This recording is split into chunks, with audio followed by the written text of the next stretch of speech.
ನಮಸ್ಕಾರ, ಕೀರ್ತನಾಸ್ home cooking ಚಾನಲ್ಗೆ ಸ್ವಾಗತ.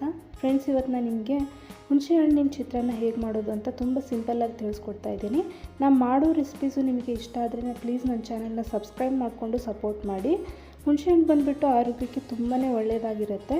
ಫಸ್ಟ್ ಇವಾಗ ಹೇಗೆ ಮಾಡೋದು ಅಂತ ನೋಡೋಣ. ಇಲ್ಲಿ ಒಂದು ಅರ್ಧ ಬೌಲಷ್ಟು ಸಾಸಿವೆ ಎಣ್ಣೆ ತೊಗೊಂಡಿದ್ದೀನಿ. ನೀವು ಬೇಕಂದರೆ ನಾರ್ಮಲ್ ಎಣ್ಣೆ ಕೂಡ ತೊಗೋಬೋದು.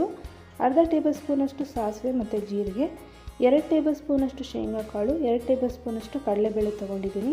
ಹಾಕೊಂಡ್ಬಿಟ್ಟು ಇದನ್ನು ಚೆನ್ನಾಗಿ ಮಿಕ್ಸ್ ಮಾಡಿಕೊಂಡು ಒಂದು 30 ಸೆಕೆಂಡ್ ಫ್ರೈ ಮಾಡಿಕೊಂಡ್ರೆ ಸಾಕಾಗುತ್ತೆ. ನೆಕ್ಸ್ಟ್ ಇದಕ್ಕೆ ಒಂದು ಸ್ವಲ್ಪ ಕರಿಬೇವು, 1 ಈರುಳ್ಳಿನ ಕಟ್ ಮಾಡಿ ಇಟ್ಕೊಂಡಿರೋದು ಹಾಕ್ತಾಯಿದ್ದೀನಿ, ಒಂದು ಸ್ವಲ್ಪ ಉಪ್ಪು, ಆನಿಯನ್ನು ಲೈಟಾಗಿ ಕಲರ್ ಚೇಂಜ್ ಆಗೋ ತನಕ ಇದನ್ನ ಫ್ರೈ ಮಾಡ್ಕೋಬೇಕಾಗತ್ತೆ. ನೆಕ್ಸ್ಟ್ ಇದಕ್ಕೆ ನಾನು ಒಂದು 1/4 ಟೇಬಲ್ ಸ್ಪೂನಷ್ಟು ಅರಿಶಿನ ಪುಡಿ ಮತ್ತು ರುಚಿಗೆ ತಕ್ಕಷ್ಟು ಖಾರದ ಪುಡಿ, ನಾನಿಲ್ಲಿ 1.5 ಟೇಬಲ್ ಸ್ಪೂನಷ್ಟು ಖಾರದ ಪುಡಿ ತೊಗೊಂಡಿದ್ದೀನಿ. ಹಾಕೊಂಡ್ಬಿಟ್ಟು ಚೆನ್ನಾಗಿ ಇದನ್ನ ಮಿಕ್ಸ್ ಮಾಡ್ಕೋಬೇಕು. ತುಂಬಾ ಸಿಂಪಲ್ ಆಗಿದೆ, ಹಾಗೆ ಟೇಸ್ಟು ಕೂಡ ಸಖತ್ತಾಗಿರುತ್ತೆ. ಇವಾಗ ನಾನು 1 ನಿಂಬೆಹಣ್ಣಿನಷ್ಟು ಹುಣಸೆಹಣ್ಣನ್ನು ತೊಗೊಂಡು ಒಂದು ಅರ್ಧ ಬೌಲಲ್ಲಿ ನೆನೆಸಿಟ್ಟಿದ್ದೆ, ಅದರ ರಸನ ಹಾಕ್ಕೊಳ್ತಾ ಇದ್ದೀನಿ.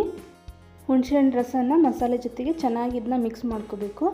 ಮಿಕ್ಸ್ ಮಾಡ್ಕೊಂಡಾದಮೇಲೆ ರುಚಿಗೆ ತಕ್ಕಷ್ಟು ಉಪ್ಪು ಇದೆನಾ ಇಲ್ಲ ಅಂತ ಚೆಕ್ ಮಾಡ್ಕೋಬೇಕು. ಹಾಗೆ ಒಂದು ಸ್ವಲ್ಪ ನಾನು ಸಕ್ಕರೆ ಹಾಕ್ಕೊಳ್ತಾ ಇದ್ದೀನಿ, ಟೇಸ್ಟು ಚೆನ್ನಾಗಿ ಬರುತ್ತೆ ಅಂತ.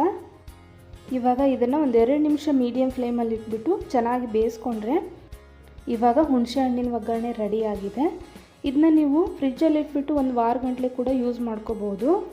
ನೋಡಿ, ನಾನು ಹೆಚ್ಚಿಗೆ ಇರೋದನ್ನು ಒಂದು ಬೌಲಲ್ಲಿ ಹಾಕ್ಕೊಂಡಿದ್ದೀನಿ. ಎಷ್ಟು ಬೇಕೋ ಅಷ್ಟಕ್ಕೆ ನಾನು ರೈಸನ್ನ ಮಿಕ್ಸ್ ಮಾಡ್ಕೊಳ್ತಾ ಇದ್ದೀನಿ. ತುಂಬಾ ಸಿಂಪಲ್ ಆಗಿದೆ.